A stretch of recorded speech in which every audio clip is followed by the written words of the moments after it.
இந்த விஷயம் மூக்கேனுக்கு மட்டும் தெரிய வேணாம். ஏன்னா ஒரு 4 நாள்ல தண்டராஜ் சரியாயிட்டா போலன்னா கல்யாணம் நல்லபடியா நடக்கணும்ல, அதுக்காக தான் சொல்றேன். ஐயோ, குடிக்காத குடிக்காதன்னு சொன்னனே கேட்டானா?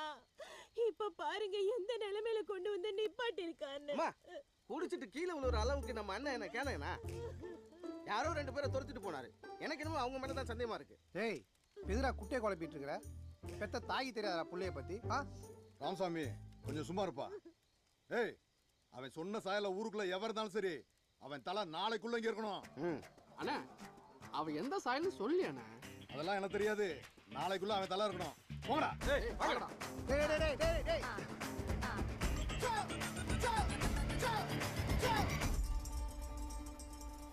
பா, அதுக்கு ரெண்டையும் ஒரு வழியா சமாளிச்சு வீட்டுக்கு அனுப்பி வச்சுட்டேன். யாரும் இல்ல, இப்ப போங்க. நான் வரல, என்னை இங்கேயே வச்சு கொன்னுடு. ஏண்டா பட்ட சோறு, நீ சாகிறதுக்கா உன்னை கஷ்டப்பட்டு காப்பாத்தி